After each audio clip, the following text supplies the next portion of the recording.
Shalom. Kita percaya Yesus itu baik. Amin. Langsung saja kita buka Ibrani 4. Ibrani 4 ayat 14 sampai 16. Ya. Tema hari ini bicara tentang Yesus sebagai imam besar agung. Dari 14, saudara. Saya baca aja, saudara bisa lihat di sini juga. Dia bilang gini. Karena sekarang kita mempunyai imam besar agung yang telah melintasi semua langit, yaitu Yesus, anak Allah. Baiklah kita teguh berpegang pada pengakuan iman kita. Imam itu apa, saudara? Kalau imam itu dalam perjanjian lama itu disebut sebagai pengantara antara manusia dengan Allah, itu sebagai imam. Tapi dibilang di sini imam besar. Jadi imam besar itu yang waktu kita lihat dalam perjanjian lama tabernakel, ada kan ruang kudus sama ruang maha kudus. Jadi imam besar itu yang menghadap sekali setahun ke ruang maha kudus.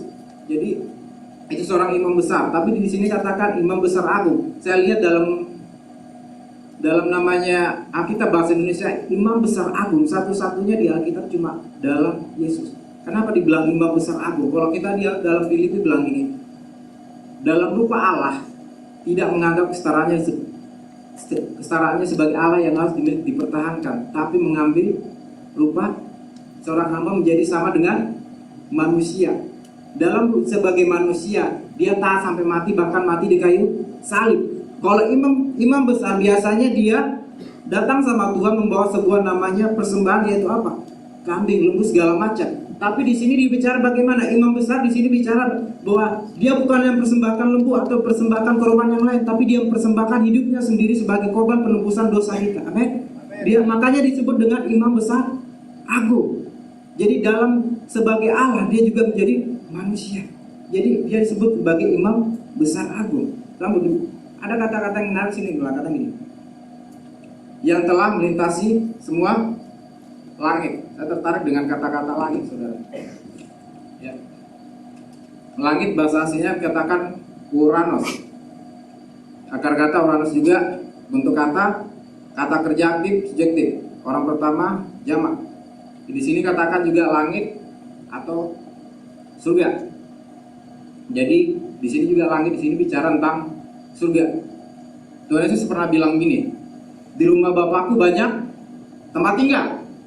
Pernah dibilang seperti itu. Dan dia juga bilang gini, kalau kau ingin lihat Bapak, lihat aku. Kenapa? Bapak dan aku adalah satu. Jadi kalau kau ingin lihat surga, kalau kau ingin namanya ke surga, harus melalui aku. Makanya dengan tegas dia bilang gini, akulah jalan hidup, kebenaran. Nggak ada satu pun sampai kepada Bapa kalau tidak melalui aku. Kenapa? Aku dan Bapa adalah satu. Jadi dia mau bilang gini, di mana Bapa berada, di situlah aku berada. Tempat tinggal Bapa adalah tempat tinggalku. Makanya dengan tegas dia mau bilang gini, kalau kamu ingin ke surga harus melalui aku. Makanya dia bilang gini, nggak ada keselamatan dimanapun selain dalam Yesus. Amin. Kita percaya kenapa kita diselamatkan. Sekarang gini pertanyaannya, tandanya ini ditanya sama kita, kenapa kita percaya Yesus? Ada firman Tuhan bilang gini, nggak ada satupun mampu menyebut Yesus itu terkutuk atau menyebut Yesus itu Tuhan kalau bukan melalui Roh Allah.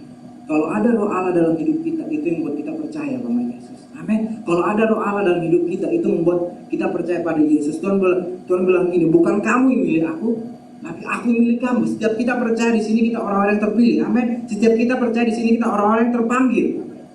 Jadi jangan pernah main-mainnya dengan panggilan kita. Jangan pernah aduh hidupku seperti ini terus. Enggak, saya percaya setiap kita dipanggil. Amin. Setiap kita terpilih di sini. Jadi ayo kita percaya Yesus sebagai imam besar agung yang melintasi semua langit, dan dia datang sebagai manusia. Dia mengutarakan, kalau kau ingin sama Bapa, kalau kau ingin menghadap Bapa, lalu aku dulu.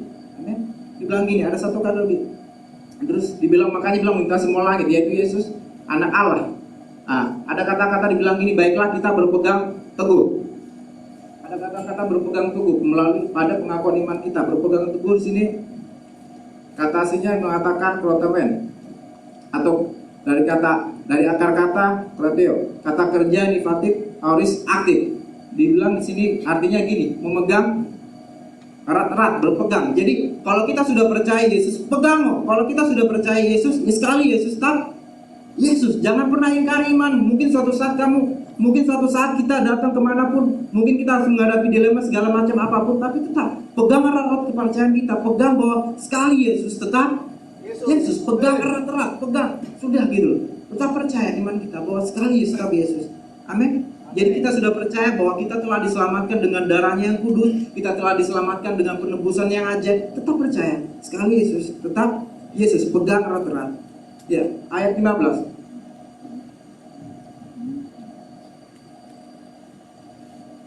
Ayat 15 bilang ini. Sebab imam besar yang kita punya bukanlah imam besar yang tidak dapat turut merasakan kelemahan-kelemahan kita. Sebaliknya sama dengan kita yang telah dicobai, hanya tidak berbuat dosa. Ada satu hal yang menarik, saya bilang begini, sebagai imam besar yang kita punya bukanlah imam besar yang tidak dapat turut merasakan. Jadi ada satu yang bilang turut merasakan. Kalau saya bilang turut merasakan di sini bahasa aslinya sumpatesa, akar kata sumpatio. Jadi bentuk katanya di sini? Kata kerja. Jadi ini suatu kata kerja. Jadi seperti gini. Selama Yesus ada di muka bumi, dia di muka bumi ini, dia kan dibawa. Kita masih ingat waktu dia dibawa roh ke padang gurun, ya. Dia dibawa roh ke padang gurun, dia dicobai 40 hari 40 malam. Jadi istilahnya iblis datang bentuk dalam ular. Jadi saudara bisa lihat dalam Injil bagaimana Yesus dicobai. Singkat kata, iblis kalah, toh. Berpikir nggak bahwa iblis itu saat dia berhadapan, iblis tahu nggak dia Tuhan? Tahu loh. Kenapa dia tahu nggak? Pasti dia akan kalah. Namanya apapun yang namanya ciptaan melawan namanya pencipta, tetap kalah namanya ciptaan. Bagaimanapun proses tetap kalah namanya ciptaan. Tapi dia kenapa dia harus berhadapan dengan Tuhan? Kenapa dia coba? Berpikir nggak? Karena saya bilang ini, ada satu sifat baiknya iblis. Selama ini kita tahu iblis itu jahat segala macam, nggak ada satu yang buruk, nggak ada satu yang baik dalam hidupnya. Tapi saya bilang ada satu sifat baiknya iblis. Saudara tahu apa? Dia nggak gampang nyerah. Saya bilang, dia nggak gampang nyerah. Dibilang gini, waktu iblis mencobai Tuhan Yesus, dia gagal. Dia bilang ada satu kata-kata, dia mencari kesempatan lain untuk mencobai dia. Berarti dia nggak mau, saya gagal, tapi saya akan berjuang terus. Saya bilang gini, jika Tuhan Yesus saja di muka bumi, dia bilang jika Tuhan Yesus saja di muka bumi ya, dia dicobai, dia menghadapi satu masalah, menghadapi dilema. Siapa kita? Terkadang kita gini, Tuhan kenapa saya hidup di dunia ini? Saya harus menghadapi dilema. Kenapa saya hidup di dunia ini? Saya harus menghadapi berbagai macam tantangan. Kenapa saya hidup di dunia ini? Banyak sekali saya kadang nggak kuat gitu. Tapi saya bilang, Tuhan Yesus saja di muka bumi menghadapi hal yang sama. Siapa kita gitu? Mungkin saudara pernah bilang gini, Tuhan saya sudah berdoa sungguh-sungguh, saya sudah baca firman Tuhan sungguh-sungguh, tapi saya bilang pencobaan itu pasti ada.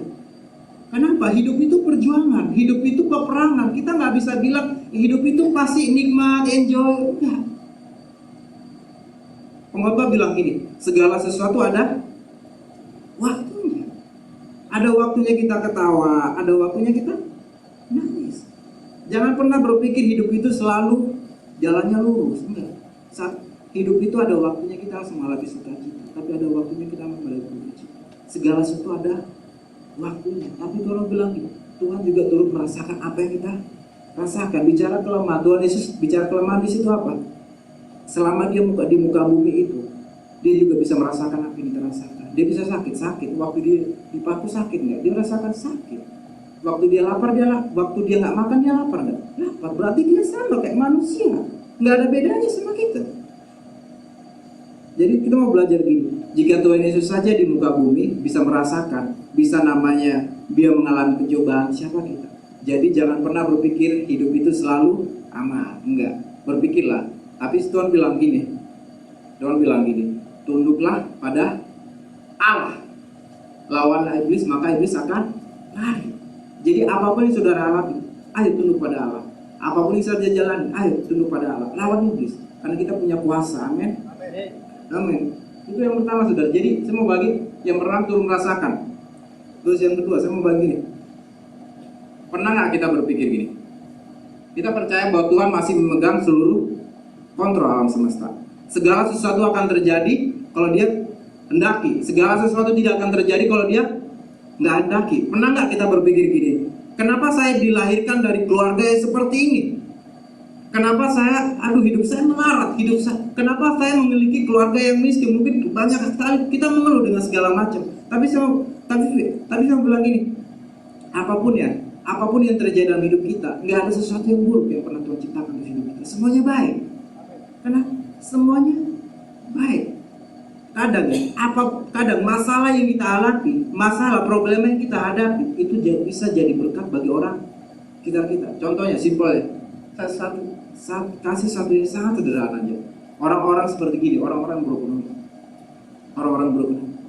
Mungkin dia menghadapi masalah dalam keluarganya segala macam, tapi Tuhan pulihkan, Tuhan berkati.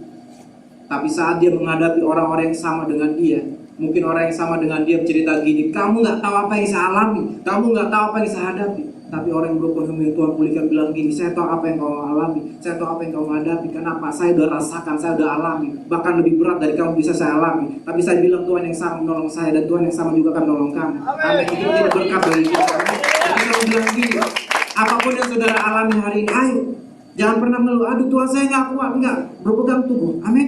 Percaya sama Tuhan. Jadi itu bisa jadi berkat.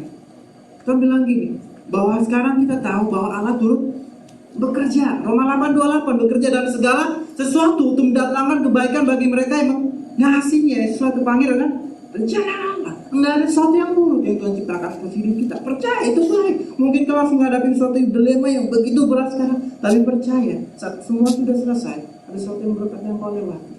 Itu menjadi berkat bagi kita. Itu menjadi kekuatan bagi kita. Ada kontekstualisasi juga. Paulus bilang gini, saat aku berhadapan dengan orang di bawah Taurat, seakan-akan aku menjadi di bawah Taurat, walaupun aku gak di bawah Taurat.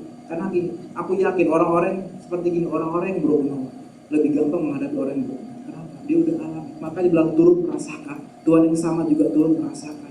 Amin. Tuhan yang sama juga turut merasakan apa yang kita alami. Jangan pernah bilang Tuhan gak ngerti, Tuhan gak peduli. Dengan baik, Tuhan ngerti, Tuhan peduli, karena dia sudah merasakan terlebih dahulu apa yang kita rasakan. Amin. Pasal 15, pasal 16.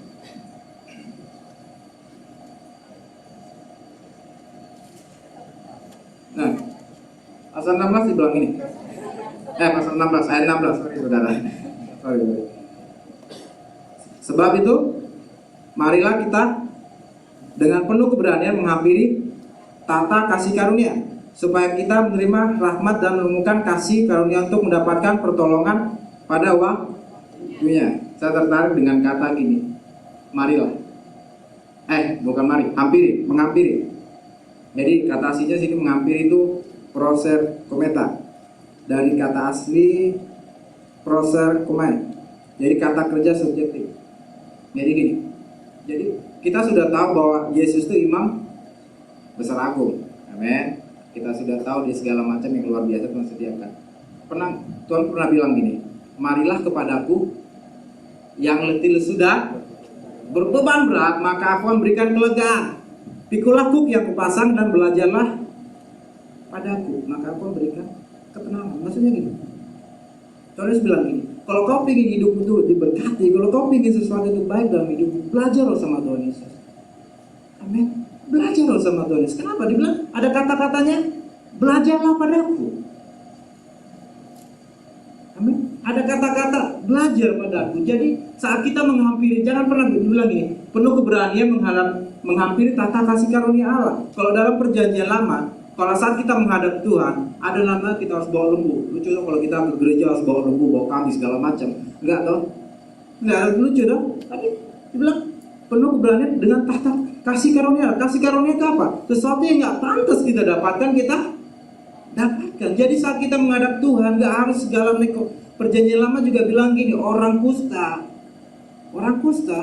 orang baru pegang mayat itu nggak boleh menghadap nggak boleh menghadap rumah Tuhan. Tapi sekarang kita terlalu gampang, saudara. Kenapa? Kasih karunia. Kita dibenarkan bukan oleh perbuatan kita, tapi oleh kasih karunia. Jadi ayo sekarang hampiri kata kudus Allah.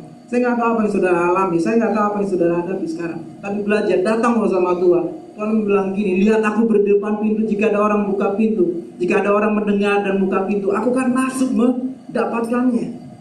Dan aku akan makan bersama-sama dengan dia, dan dia bersama-sama dengan aku. Bicara tentang makan bersama-sama dengan aku itu bicara tentang kita jadi satu keluarga. Kita bisa memanggil dia Bapa, dan kita dipanggil anak, gampang. Ya Aba, ya Bapa, kita gampang manggilnya, satu keluarga, jadi dekat, kita melekat.